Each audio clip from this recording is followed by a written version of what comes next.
მოგესალმებით ყველას და ქართულ და უცხოურ შოუ ბიზნესში მომხდარ საინტერესო სიახლეებს გაგაცნობთ. ეთერშია პროგრამა ინფორმატორი.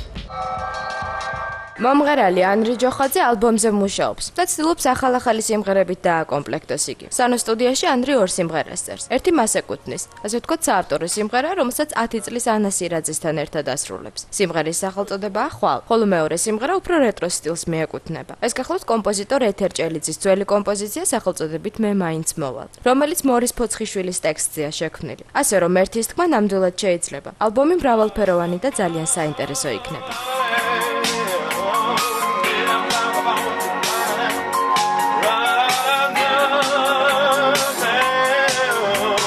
ცოცხალი ინსტრუმენტები უნდა ჩავწეროთ ახლა ამ ეტაპზე.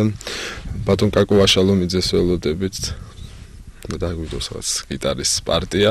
და ვფიქრობ, რომ საინტერესო ნამუშევარი გამოვა ორია. ალბომი უნდა დავამთავროთ და ეს ძალიან სწრაფად კეთდება, შემიძლია ვთქვა.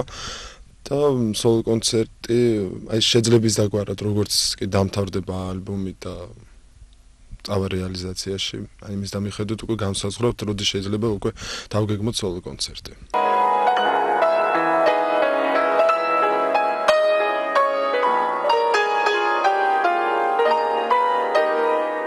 დამწოს ეს სიმღერა, მე ადრეც ხონდა ეს ჩაწერილი, მაგრამ ახლა დავაკეთებ და შემდეგ კლიპი უნდა გადავიღოთ. ჯერ კლიპი უნდა გაკეთდეს ორივე ესე.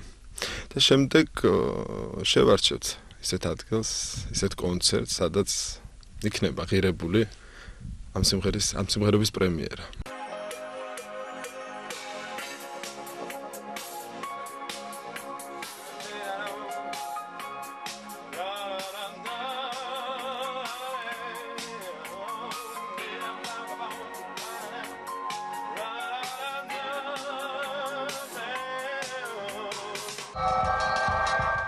ტექნიკური უნივერსიტეტის სამოყვარულო თეატრი მოდი ნახეს წარდგენა ნამდვილად არ სჭირდება. ეს თეატრი საკმაოდ დიდი ხანია რაც არსებობს და საკმაოდ დიდი გამოცდილებაც აქვს. მის სცენაზე ბევრი ცნობილი პიროვნება მდგარა და ცხოვრების გარკვეული ეტაპის მანძილზე მისი ეგრეთ წოდებული მტრის გემო შეუგრძნია. ამჯერად თეატრმა ახალი თაობა წარუდგინა მაყურებელს. სპექტაკლით მე ვხედავ მზეს. ნოდარ დუმბაძის ამავე სახელწოდების რომანის მიხედვით.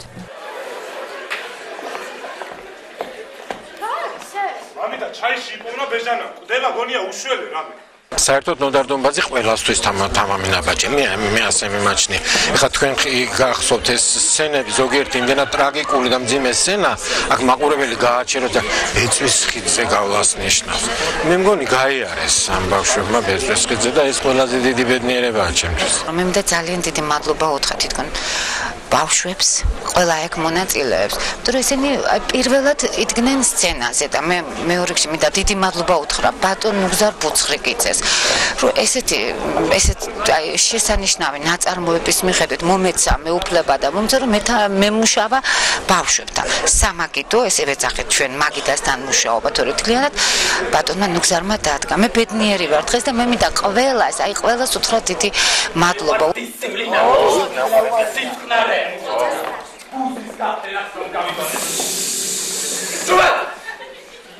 კიდევ რა მიყვარს მე? მოხაშვილი წაფი არ გიყვარს. დუმბაძეზე მუშაობა ჩემთვის ძალიან საინტერესო იყო, მით უმეტეს მაშინ, როდესაც უსინათლოს როლს ვასრულებდი. ეს მართლაც არ არის ადვილი შესასრულებელი როლი და გავიგე ის სირთულეები, რომლებიც უსინათლოებს გააჩნია ცხოვრების მანძილზე. ძნელი იყო, მაგრამ გავორთვი რა, ცოტა ის, მაგრამ დავიხვეწე ცოტა. მე მგონი აწი გავაგრძელებ კიდე რაღაცებს. შესანიშნავები არიან, ძალიან კმაყოფილი ვარ და ძალიან კარგი ნამუშევარია რაც ვთავაზობ. მაგისათვის მოგიმდურებ ახლა ოქროსავით ნედა. დეიტ, წერეთ მე დავაჭანათე. წაიგითხეთ ეს სასრიგი შოუ პატრონო ვერ ხედავთ, ენდება? ყველა დივანი არ უნდა. სულ რამოდენიმე წელია, რაც თბილისის სამხატვრო აკადემიაში დაიწყო ენკაუსტიკური ტექნიკის შესწავლა. ენკაუსტიკა ბერძნული სიტყვაა და ნიშნავს გამომწვევს, ცვილის საღებავებით ხატვას. ამ ტექნიკით უძველესი დროიდან სარგებლობდნენ, რის დამამტკიცებელი საბუთიც არაერთი არქეოლოგიური გათხრების შედეგად იქნა აღმოჩენილი. საქართველოში რამდენიმე ქრისტიანული ხატია ენკაუსტიკურ ტექნიკაში შესრულებული. ერთ-ერთი მათგანი წილკნის ღვთისმშობელია. სწორედ ამ ტექნიკის შესწავლა დაიწყო სამხატვრო აკადემიაში და ქარვასლის საგამოფენო დარბაზში თანამედროვე ქართველი ენკაუსტიკების უკვე პირველი ნამუშევრები გამოიფინა. საკმაოდ რთული ტექნიკა. რა ვიცი, საქართველოში მე მგონი არც ისე კარგადაა გავრცელებული, კი იცის ყველა, მაგრამ მაინც ძალიან ძნელი სამუშაოა. მასალიდან დაწყებული, აი საღებავები, პიგმენტები, ყველაფერი არის ჩვენგან. მოსული, ანუ ჩვენ ვყიდულობთ, ჩვენ ვამუშავებთ ფერი, თვითონ აი საფუძველი, ყველაფერი მოდის ჩვენგან. ჩვენი მიზანი იყო პოპულარიზაცია გაუწიოთ ამ ტექნიკას, იმიტომ რომ არის ძალიან საინტერესო და საკმაოდ შრომატევადი და ძალიან ცოტა ადამიანი არის დაინტერესებული საქართველოში ამ ტექნიკით.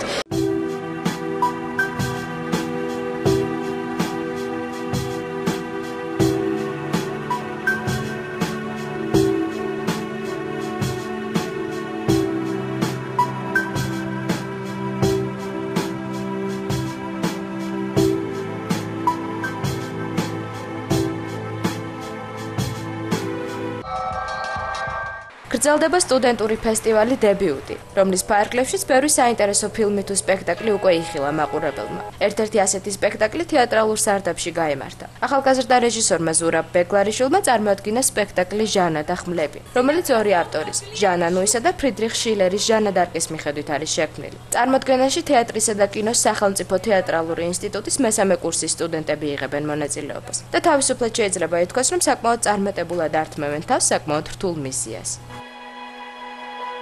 მამა ჩემი სახლი. ძალიან ბევრი ვიმუშავეთ. ყველაზე საინტერესო ჩემი აზრით ეს მუშაობის პროცესი იყო, როგორ იბადებოდა რაღაც თითოეული სცენა. და ძალიან ბედნიერი ვარ, რომ ვარ დაკავებული ამ სპექტაკლში. და ასევე მივესალმები იმ იდეას, რომ ყოველწლიურად ტარდება ეს ფესტივალი. რაც უფრო ჩქარა მივუსჯით და დავწვავთ. მით უკეთესი იქნება ყველასათვის. პირველ რიგში მინდა ვთქვა, რომ ეს არის სტუდენტური ფესტივალის გრაფიკში ჩასმული სპექტაკლი და მივესალმები თვითონ ამ იდეას სტუდენტური ფესტივალის, იმიტომ რომ დამწყები მსახიობებისთვის და რეჟისორებისთვის არის ძალიან დიდი სტიმული. და ეს ალბათ დამეთანხმები, როცა ადამიანი იწყებს რაღაცას, ყველაზე მეტად ჭირდება რაღაც გარკვეული ელემენტი იმისთვის, რომ ცოტა სტიმული მიეცეს და ამ ხრივ მე მგონი ჩვენთვის ეს ძალიან საინტერესო ის არის. თვითონ სპექტაკლი შარშან ვითამაშეთ პრემიერა. ხო და რა ვიცი, იმედი მაქვს, რომ იქნებ რაღაცა გავიმარჯვოთ, რამე პრიზი მაინც ავიღოთ. ხრებზე ჯერ კიდევ ნაცნობები მახრია. არაფრის დარდი არ მაქვს. ქართულმა თანამედროვე პოეზიამ, რომელიც ბოლო დროს ძირითადად ლიტერატურულ კაფეებსა და სახლებში იყო გამოკეტილი, დროებით უღალატა ტრადიციულ სივრცეებს და ანდერგრაუნდში გადაინაცვლა. უბრალოდ პირობითად ანდერგრაუნდში, რადგან თბილისის მიწისქვეშა გადასასვლელები ნამდვილ მიწისქვეშეთად ნამდვილად არ აღიქმება. მოკლედ, გზის უსაფრთხო ნაწილი, ანუ გადასასვლელი, ამჯერად პოეტ პაატა შამუგიას ახალი წიგნის 13 ლექსის პრეზენტაციის ადგილად იქცა. ამავე წიგნში ავტორმა ბოლო 1 წლის განმავლობაში შეთხზული 13 ლექსი გააერთიანა და ისინი ჯგუფ სოლმთვარესთან ერთად იმპროვიზებულად წარუდგინა მიწისქვეშა გადასასვლელში შეკრებულ როგორც მაყურებელსა და მსმენელს, ასევე უბრალოდ გამბლელებს.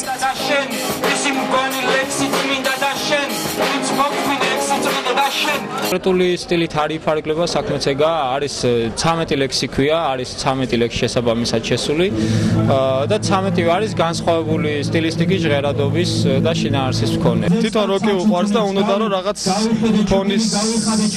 ფონთან ერთად წაეკითხა თავისი ლექსები და ჩვენს გულს რაც შეეხება ქვია სველი მთვარე. და ნუ შეძლებს დაგვარად არ გამოდიოდით ხოლმე ეს რაღაც ასპარეზზე რაღაც, მაგრამ დღეს რაღაც რახან მეგობარმა გთხოვა და რაღაცა ჩავთვალეთ საჭიროდ რომ გამოსულიყავი. და შენ შენივე დანიდან წამოდეგი და შენ